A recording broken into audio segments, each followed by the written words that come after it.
Summit, which will run until November 12th. Joining us for a discussion on this is Jackson Kiplagat, Head of Conservation Programs at the Worldwide Fund for Nature, WWF, Kenya. Thank you so much, Jackson, for joining us. Good morning and Happy New Month to you. Good morning. Thank you very much for having us in your studios to discuss this very important subject about the conference of parties that is taking place in Glasgow. Brilliant. Jackson, I gather that you've been able to attend the conference of parties, that is COP conferences, for instance, the one that happened in Paris 6 years ago. Before we even get to the issues at hand on, the agenda for the delegates, from the last COP conference that happened, where do we stand as a country, one, and two, as the globe? Where do we stand in trying to achieve what was agreed on in the last COP? Are we halfway? Have we performed better? Are we in the red, or are we headed anywhere in the future in terms of getting these things to a proper deliberation? Thank you very much for that. I think most importantly is to say that the previous COP outlined commitments from every country in regard to limiting the temperatures below 1.5 degrees using what at that time was referred to as the proposed nationally determined contributions, which were later confirmed into every country's nationally determined contributions. The status as we speak is that the situation has not gone any way better. We are actually, as we may say, we are running out of time. We are running a race against time in dealing with the climate change challenges.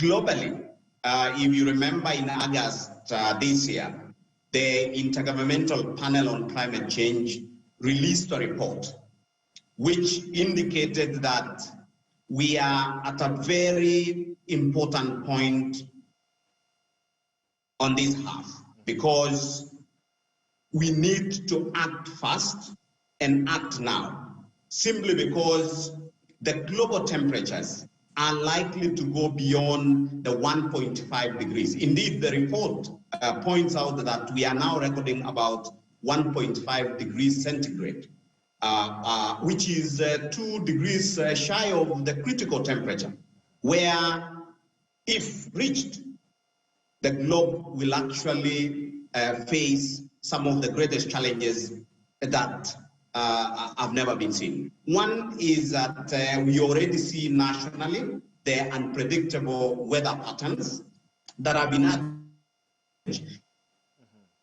changes that of accelerated human activity around introducing more emissions to the atmosphere.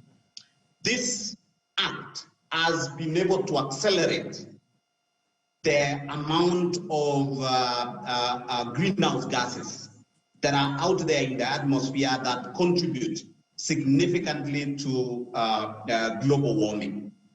The subject that is now under discussion at Glasgow will be how do we take drastic measures to ensure that we do not exceed the 1.5 degrees centigrade, and also work towards reducing by half the global emissions by 2030. And also, more importantly, attaining what we are calling net zero emission by 2050, which means actually ensuring that the amount of greenhouse gases emitted equal to the amount of greenhouse gases that are removed naturally. But most importantly also is working out a framework for more reliable and predictable finance, in this case climate finance, in line with the decision that was made at COP25, which committed about $100 billion for climate adaptation and mitigation work. So this is going to be a very important conference of parties that will actually help us address the challenge that we are facing now, and save humanity and nature from the challenges that we are already seeing. Because, Jackson, globally, we've seen hurricanes, we've seen flooding, in Kenya, the drought, and coming back home, one may wonder, Jackson, I mean, COP26 matters to do with climate change. It appears that what we are witnessing now are the fruits of what has been done in the past. So trying to mitigate with setting all these agenda by 2035, 2050, and all these mitigation measures and all these timelines that we are giving ourselves as member countries of the, the Conference of Parties, how attainable is it? Because in just less than 50 years, we have been able to, destroy what is left, or rather even, ravage what is left in terms of the emissions, taking on, several things, devastating, deforestation and other anti-climate change, measures. Is this timeline even enough? Yeah, thank you very much. That's a very difficult situation that we are in.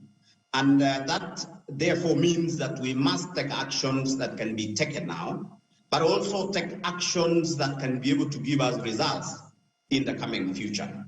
A very good example, here in Kenya, we are facing the challenge of emissions coming out of our transport sector. The traffic jam in Nairobi, for example, and the emissions that come out of that, snarl can easily be addressed by a policy decision that can be made by government in many ways. One of them is, for example, introducing a light rail system that moves masses within a shorter time than allowing maybe many vehicles to be on the roads. That can be a decision that can be made, for example, by a government in 1 or 2 years. There are decisions, for example, scaling down energy that, or other sources of energy that release these greenhouse gases, and investing more on renewable energy. Kenya now is largely dependent on renewable energy, but we possibly need to phase out the other sources of energy that are actually producing greenhouse gases, and invest more. The same thing with many of the developed world, because as you say, most of the problems that we are suffering in Africa, in Kenya, are actually as a result of a number of actions that were taken by developed nations as contribution. But we must also take actions now, because science even confirms that it is even cheaper and more useful and more productive for a country to leapfrog into a more greener development than actually investing in the traditional model of development. A very good example is if we agree, for example, to go light rail system in Nairobi, definitely the particulate matter that flies around Nairobi most of the time, dust, can actually reduce. And you know what that means? It has implications on people's health in terms of people suffering from conditions like asthma.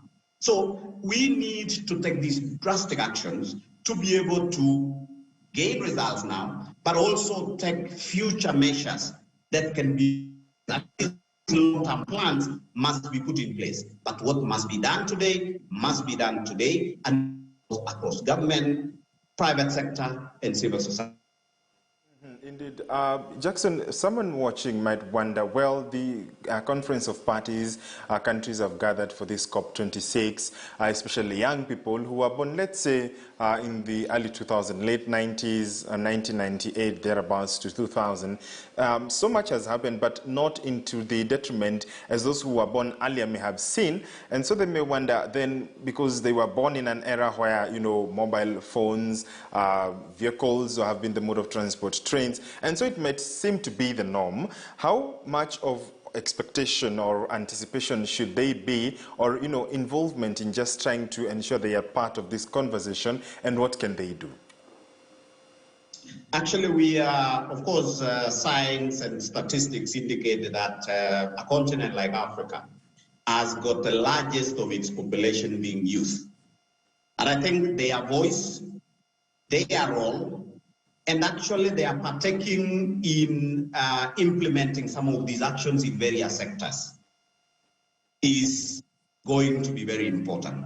A very good example is that most of the young people, 35, even going into 40 now, are people who are in the decision-making bracket in many spheres of life. Their decisions and their actions need to possibly consider the climate change impact. If you are doing agriculture, for example, please focus on climate smart agriculture, look at how you can use water better and be able to derive more benefits. Look at how you can use science to be able to actually get seeds that are more resistant short term, because now we are not able to rely on the usual rains. So for the youth, I see a very important role that they have to play at this time. And because they also have representation at the COP, I believe their role should remain important, and they should be able to shape even the politics of each country around addressing climate change and climate-related issues. And Jackson, we are seeing global leaders, world leaders gathering. We've seen presidents. Even Her Majesty the Queen was to attend the Glasgow conference but could not, and instead sent her son. So with all these, global world country leaders, heads of state and government gathering, including President Uhuru Kenyatta, perhaps is this a green light that we may, as nations, as the whole world, appear to be working towards achieving all this? Because when you say about, when you talk about mitigating climate change with inclusion of light rail, that means that governments have to set budgets. When you're talking about greenhouse emissions, then there has to be an alternative to these greenhouse emissions. With the world leaders coming together under one platform, is this a light at the end of the tunnel? Yes, the conference of parties is usually preceded by negotiations by country experts. And the heads of state give the political momentum to these processes. So most of the decisions are informed by the negotiations that are actually done ahead of these meetings. The participation of leaders globally gives this a political momentum and ensures that every country at the end of the day, every party at the end of the day, should be able to go back and be able to implement some of those decisions. But remembering that most of the commitments made by countries, including Kenya, for example, there are certain aspects that can be done in country, and there are certain aspects that require additional support globally. It will be important at this conference of parties for a number of these agreements to be nailed down so that implementation should be able to start immediately, and efforts will contribute towards cutting emissions, which is the greatest and one of the worst challenges of our actions as humanity. I'm curious to know, Jackson, because here in Kenya, so much has been spoken about, combating climate change. But when you speak to Kenyans, they will tell you that they do not quite see action being taken. I'll put it back to you again. From a personal or individual capacity, what are some of those things that anyone enthusiastic about climate change or wishing to divert can do? Because you realize that even most families or most households use charcoal as a source of energy in their houses. That means cutting trees, deforestation. What are some of those things that, considering the limits that we are in, considering the economic situation in the country, that can be an alternative for Kenyans? I think it is important to note that every sector, government, private sector, and individuals have different ways in which they can contribute into addressing this. Government has a responsibility of providing an enabling environment for some of the actions to happen. You can imagine if today we are able to reduce the cost of electricity significantly, and we are actually sourcing our electricity or energy from renewable energy. And we use it to the extent that people can use electricity to cook at home. You will realize that with that policy direction, it is possible to actually cut the use of charcoal significantly. Individuals like me and you and many Kenyans can actually take actions by using sources of energy, for example, that are renewable and sustainable. Very good example is using biogas energy, for example, which can give you more additional input or benefits. It will definitely require you to have a zero grazing unit or a unit that allows you to increase your, at the same time, possibly manure. End of the day, for cooking, be able to having work and even Jackson, we seem to be losing you. You're breaking. I don't know, perhaps you can check with your internet connection. That is Jackson Kiplagat from the WWF, the head of conservation programs, Worldwide Fund for Nature. That is WWF Kenya. Jackson, can you hear me now? Yes, I can. Oh, great. Yeah. Earlier on, we were having issues because you were breaking. It appears there was an issue with the connection. Perhaps you can continue with the point you were putting.